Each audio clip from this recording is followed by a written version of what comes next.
You walk out to your tomato patch, excited for that first blush of color, that promise of a juicy, sun-warmed fruit. You've nurtured these plants for months, watched them grow from tiny seedlings into towering green giants. And then you see it, a whole branch, stripped bare overnight. Leaves gone. Fruit chewed. And not a single pest in sight. Just devastation. It's a gut punch, isn't it? That feeling of helplessness as your precious harvest disappears before your eyes. But here's the good news, you are not helpless. That invisible destroyer has a name, and it has a very specific weakness. Today, I'm going to show you exactly how to find and eliminate these garden monsters, the dreaded tomato hornworm, organically. Without a single chemical spray. We'll protect your tomatoes, your peppers, and your eggplants, and we'll do it with methods that are simple, effective, and safe for your family and your garden ecosystem.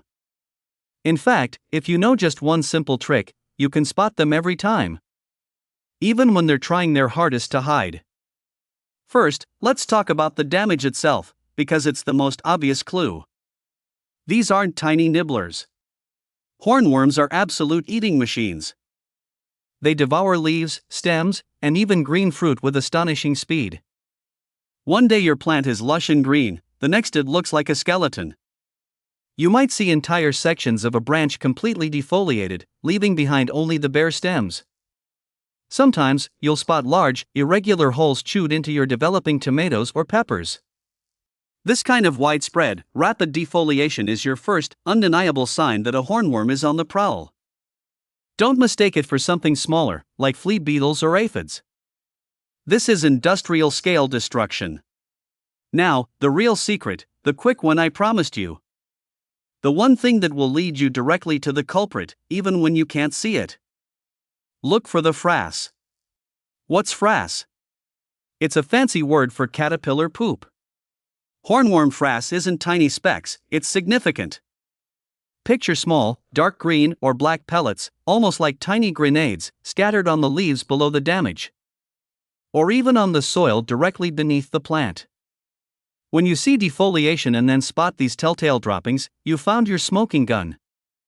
This is the single most reliable indicator that a hornworm is actively feeding on that specific plant. Once you've found the frass, your detective work begins. Hornworms are masters of camouflage. They are bright green, almost the exact shade of a tomato leaf, and their bodies are smooth, blending seamlessly with the stems. They can grow up to 4 or 5 inches long, making them one of the largest caterpillars you'll encounter in the garden. Yet they can still disappear right before your eyes. I've stared directly at a plant, knowing a hornworm was there, and still struggled to find it for several minutes. It's like a magic trick. So, how do you find these invisible giants? You follow the frass trail. Start at the frass on the lower leaves or soil. Look directly upwards from that point. Scan every leaf, every stem, every developing fruit. They tend to cling to the underside of leaves or along the main stems, often stretching out, perfectly still, making themselves look like part of the plant. Sometimes, they'll be curled up, almost in a C shape.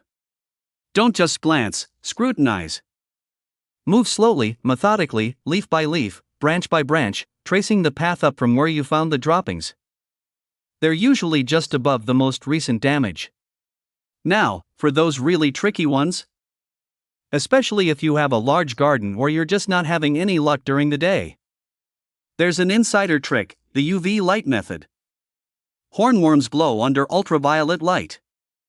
Grab a cheap UV flashlight, you can find them online for under $10, and head out to your garden after dark. Shine the UV light over your tomato plants.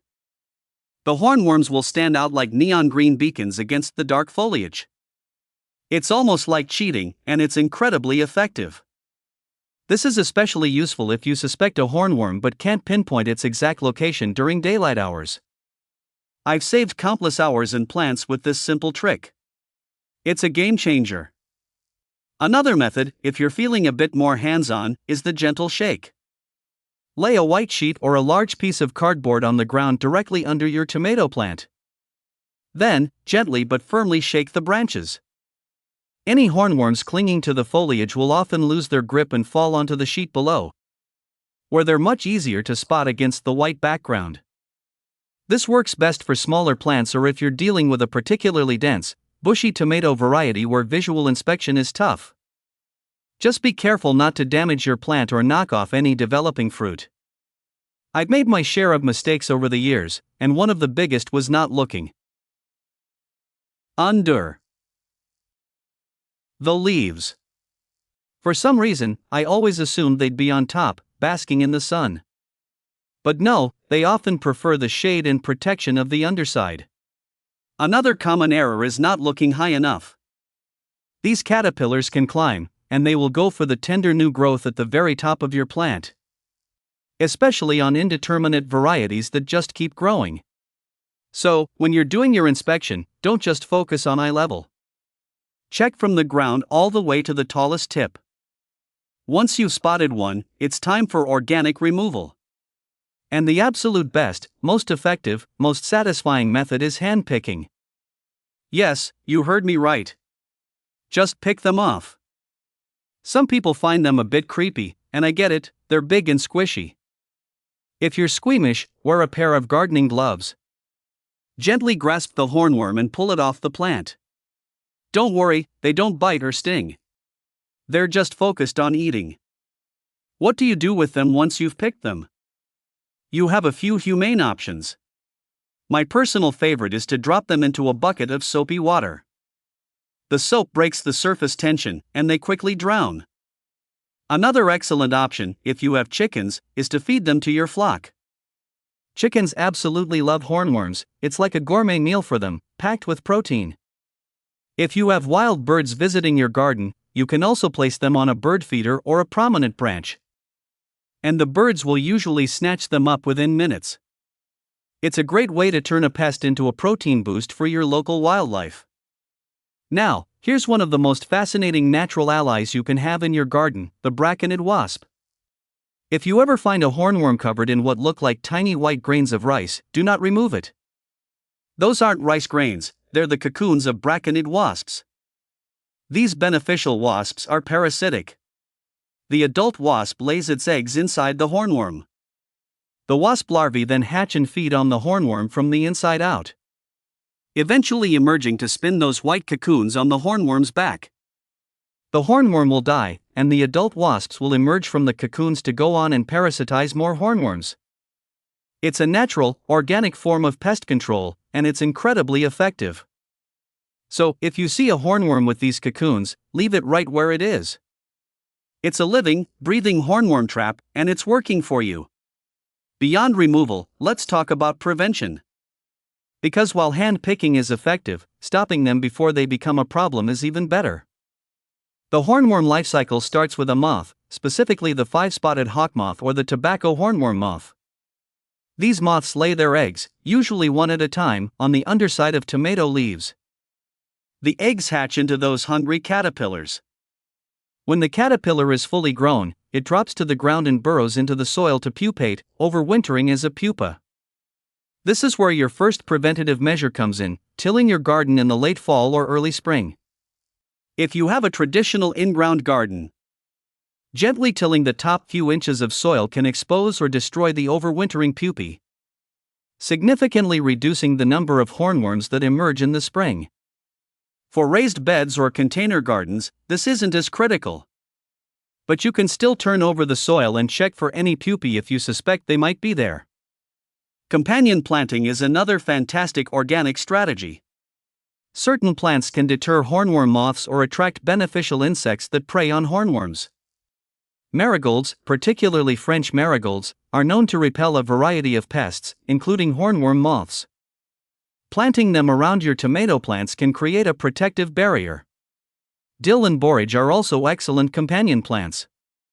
They attract beneficial insects like the braconid wasps I mentioned earlier, as well as other predatory wasps and hoverflies, which will help keep hornworm populations in check. I always try to interplant a few dill and borage plants right in my tomato rows. It's a beautiful way to create a more resilient ecosystem in your garden. Attracting birds to your garden can also be a huge help. Many bird species, like blue jays, robins, and even sparrows, are natural predators of hornworms. Providing a bird bath, feeders, and suitable nesting sites can encourage them to visit your garden regularly. They'll often spot and snatch hornworms right off your plants, doing a lot of the hunting for you. It's another way to let nature do the work. Understanding the adult stage, the hawk moth, is also key. These are large, fast-flying moths that are most active at dusk and dawn. They're often mistaken for hummingbirds because of their size and hovering flight pattern. If you see a lot of these moths around your garden during the summer, it's a good indicator that you might have hornworms soon, or that they're already laying eggs. While you can't realistically catch all the moths, recognizing their presence helps you know when to be extra vigilant with your plant inspections. For those of us with raised beds or container gardens, we have a slight advantage. The confined space makes it easier to inspect plants thoroughly.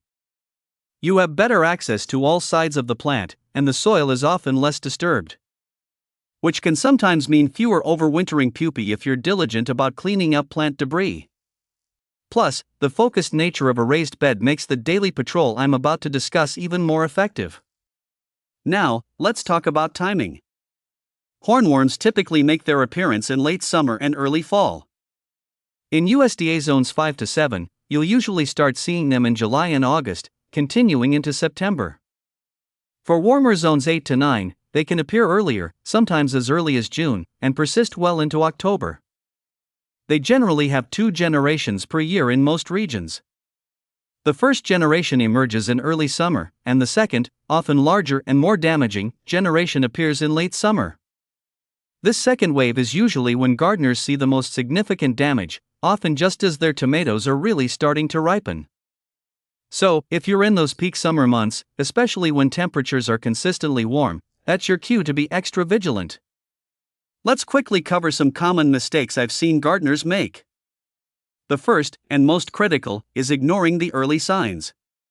A few chewed leaves might not seem like much, but one hornworm can defoliate a significant portion of a plant in a single day. Early detection is everything.